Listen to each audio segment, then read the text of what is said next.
कि क्या परिणाम निकलेंगे ये तो भविष्य के गर्भ में है। जी सरकार की मंशा तो ये है कि जो कानून बन गया उसको इम्प्लीमेंट किया जाए। देश के लोगों की सोच ये है कि इस गलत कानून को समाप्त किया जाए। जी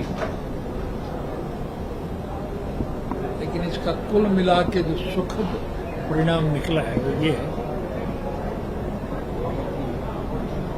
कि इस किसान संघर्ष की वजह से देश के लोगों को सबसे बड़ा लाभ ये मिला कि इस देश में जो जात पात का जहर फैला करके राजनीतिक रोटियां सेकते थे जी उनके मुंह पर करारी चपत लग गई। ये आंदोलन केवल मात्र किसान का नहीं है।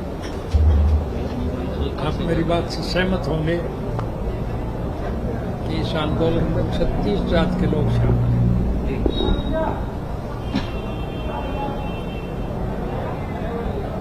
किसान भी हैं, मजदूर भी हैं, कर्मचारी भी हैं, कारखानेदार भी हैं, दुकानदार भी हैं, जी इवन प्रेस के लोग भी हैं। सारे के सारे लोग इसमें शामिल हैं और इस वजह से शामिल हैं जी कि मौजूदा शासन तंत्र से इस देश का हर नागरिक परेशान है, दुखी। बदकिस्मती से ऐसे लोगों के हाथ में सत्ता आ गई जिनका जनहित के कामों में कोई रुचि नहीं। उनका एक सूत्री कार्यक्रम है कि देश की दौलत को लूटा जाए और इस प्रकार के कानून बनाए जा रहे हैं इससे सिस्टमैटिक तरीके से, योजनाबद्ध तरीके से सारे देश का पैसा मुट्ठी भर जो बड़े औद्योगिक घराने हैं, अंबानी और अडानी जैसे लोग हैं, उनके पास जा रहे हैं और उनसे ये डायरेक्ट ले रहे हैं जी और फिर समाचार पत्रों के द्वारा छपता है कि किस राजनीतिक दल को कितना पैसा लोगों की तरफ से मिला। उसमें ऊपर इन्हीं का नंबर आता है कि भाई पैसा तो उन्हीं लोगों के पास है। क्योंकि सर पार्लियामेंट पर ये जा रहे हैं, जैसे कि किसानों ने आह्वान किया है, तो क्या सहयोग आपकी तरफ से, इनेलो की तरफ से, हम ये जानना चाहेंगे, हरियाणा की तरफ से भी साफ तौर पर यही कहें तो क्या सहयोग, किस तरह से सपोर्ट आप लोगों का? केवल हमारी तरफ से नहीं, समूचे राष्ट्र के लोगों की तरफ से एक सोच है जी पार्लियामेंट के सेशन में पार्लियामेंट के मेंबरों को मजबूर किया जाए कि ये जो 3 कानून इन्होंने बनाए हैं उनको विड्रा किया। जी अब उसके क्या परिणाम निकलेंगे ये तो नहीं कह सकता। सर, आप किसान परिवार से आते हैं, किसानों के हित में आपने बहुत लड़ाई लड़ी है, आप पूर्व मुख्यमंत्री रहे हैं हरियाणा के। वहीं अगर हम हरियाणा की बात करें तो दुष्यंत चौटाला वो आपके परिवार से आते हैं, तो कहीं आपकी कभी उनसे कोई बात हुई हो कि जिस तरीके से बीजेपी को उनसे सपोर्ट है इस समय उन्होंने दिया हुआ है, तो उन्होंने उन्हें मनाने की आपकी कोशिश हुई हो? क्या कुछ ऐसी बातचीत? मुझे नहीं लगता कि बीजेपी की बात में और आपकी बात में कोई अंतर है। मैंने साफ लफ्जों में एक बात कह दिया और इसकी डिटेल में जाओगे तो मैं और बता दूं कि हमारा देश कृषि प्रधान देश है। इसकी अर्थव्यवस्था केवल खेती पर टिकी है। अगर किसान खुशहाल है तो देश मालामाल, और अगर किसान कंगाल है तो देश का बुरा हाल। क्या आप ये आज मान के नहीं चल रहे कि खेती करने वाले की हालत सबसे ज्यादा रहेगी? कानून इस किस्म के बनाए गए हैं जिसकी वजह से किसान की मजदूरी भी खत्म हो गई। मैं सड़क पे घूमने वाला आदमी, मैं सड़क पे जब घूमता हूँ और ट्रैक्टर ट्राली अनाज की भरी हुई जब देखता हूँ तो लोगों से पूछता हूँ कि भाई मंडी तो इधर रहेगी, तुम वापस क्यों जा रहे हो? वो कहने लगे जी हमारा तो कोई खरीदार ही नहीं। किसान का उत्पादन, अब प्रभु की कृपा होगी, कल परसों में अच्छी बारिश होगी, फसल तो ठीक हो जाएगी, लेकिन बदकिस्मती ये है कि उसका कोई खरीदार नहीं है और अगर किसी की खरीद भी ले कोई तो उसकी पेमेंट नहीं मिलती।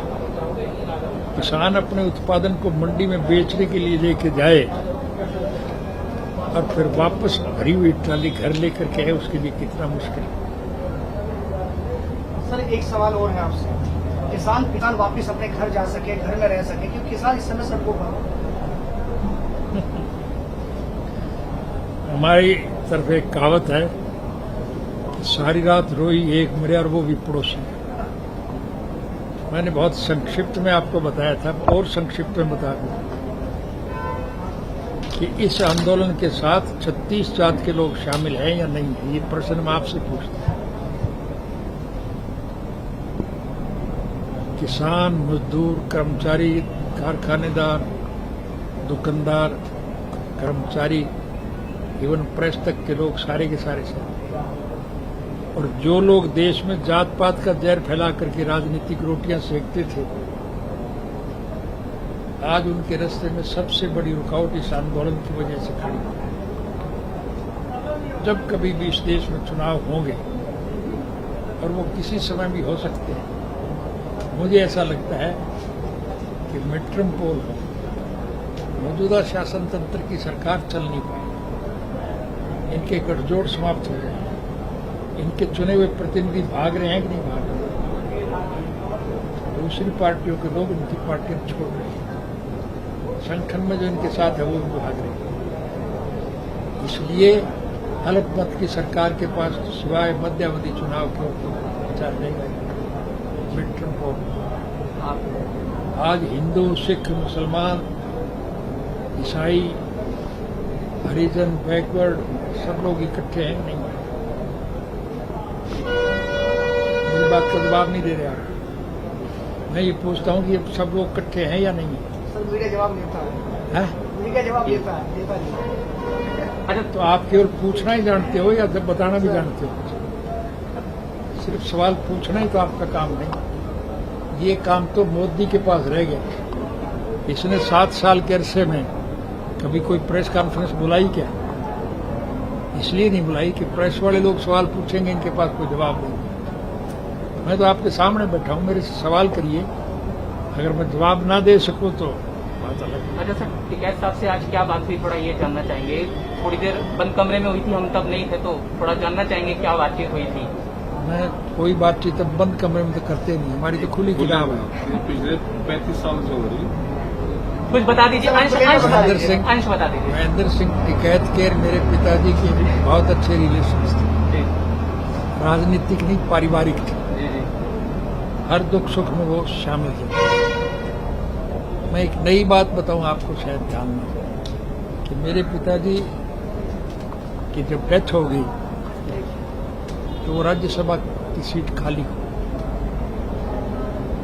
हमने टिकैत साहब को बहुत मिन्नत खुशामद की कि आप इसमें, वो कहने लगे मेरा काम पद हासिल करना नहीं, मुझे तो लोगों की सेवा करनी है, और उसके लिए चौधरी देवीलाल के दिखाए हुए रास्ते पर चलो। अभी भी हम राकेश टिकैत साहब से पूछते हैं कि आपके बारे में ये खबरें हैं कि आप चुनाव लड़ रहे हैं, तो अभी भी वो यही कहते हैं कि मुझे चुनाव नहीं लड़ना है। तो लेकिन क्योंकि कहीं ना कहीं राजनीतिक मंच के लोग भी, बड़े नेता भी, आप भी यहाँ आए हैं, तो इसे कैसे हम देखें, कैसे समझें हम? हमारी कोई व्यक्तिगत सोच नहीं है जी, हम राजनीति से जुड़े हुए लोग हैं।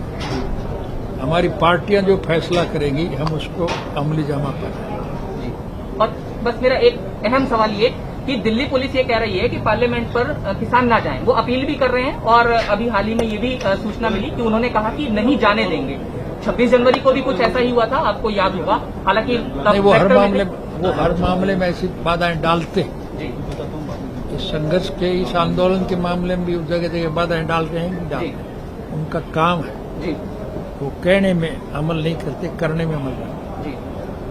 वो लोगों को परेशान करने के लिए हर किस्म के हथकंडे इस्तेमाल कर सकते हैं। लेकिन आपकी तरफ से कोई स्टैंड उस पर है किसानों के फेवर में कि शायद कुछ हम चीजें? किसान के अधिकार के लिए अपना सर्वस्व कुर्बान करने में भी लेश मात्र गुरेज नहीं करेंगे। हमें अगर गोलियां भी खानी पड़ी तो उसके लिए भी हम तैयार हैं। और एक मेरा थोड़ा अलग सवाल ये था कि आपने सुना होगा कि पार्लियामेंट में लगातार जो स्थगन है वो चल रहा है, उसमें एक कारण ये भी जुड़ा है कि पेगासिस जासूसी एक मामला है। आपकी प्रतिक्रिया उस पर? ये जो पूरा सिनेरियो है, जो ये सब चल रहा है, पेगासिस जासूसी मामला। क्या प्रतिक्रिया। क्या मामला? इसमें ये कहा गया है कि कुछ विपक्षी पार्टियों के नेताओं के फोन जो हैं वो सुने गए हैं, उनकी बातचीत सुनी गई है, कुछ पत्रकारों के फोन कॉल भी सुने गए, इस तरह की बातें जो हैं वो चल रही हैं, जिस पर काफी हंगामा भी मचा हुआ कौन है। कह रहा है ये? एक रिपोर्ट आई है जिसमें ये कहा मैं गया है। आपसे ये प्रश्न पूछता हूँ कि क्या आज तक 7 साल के अरसे में मोदी ने कोई प्रेस कॉन्फ्रेंस बुलाई कोई प्रेस कॉन्फ्रेंस? और इसलिए नहीं बुलाई कि प्रेस में अगर कोई आएगा तो उससे सवाल पूछे जाएंगे और उनके पास उसका जवाब तो कोई है ही नहीं। जी। वो तो अपनी बात कहना जानते हैं, अपने जो मन में आए वो कह लेंगे, दूसरे की सुनने के लिए तैयार नहीं। तो इसलिए ये क्या करते हैं, इस पर तो चर्चा करना ही गलत है। इनके किए हुए गलत कारनामों की वजह से आज समूचा राष्ट्र जो है इनके खिलाफ लामबंद हो गया। और मुझे ऐसा दिखाई देता है, मैं कोई ज्योतिषी नजूमी या पत्रकार नहीं हूं, लेकिन परिस्थितियां ये बता रही हैं कि इस देश में निश्चित रूप से मध्यावधि चुनाव होंगे। ये गठबंधन टूटेगा, इनकी पार्टी के लोग इनको छोड़ के भाग जाएंगे और जब अल्पमत में सरकार होगी तो फिर मिड टर्म पोल के अलावा कोई और इलाज है क्या? और जब मध्यावधि चुनाव होंगे तो फिर जात पात का जहर फैला के जो राजनीतिक रोटियां सेकते थे तो 36 जात के लोग इकट्ठे हो गए, इनका छोपड़ा साफ होगा। सर आपको ऐसा क्यों लगता है, क्योंकि मैंडेट उनके पास पूरा है, आपको ऐसा क्यों लगता है कि बीच में चुनाव होंगे? मैंडेट नहीं, इनके लोग भाग रहे हैं कि नहीं भाग रहे? मैं आपसे यही प्रश्न पूछूं। आज तो मैंडेट है, लेकिन जो इनके साथ जुड़े हुए लोग हैं उनको छोड़ के भाग रहे हैं।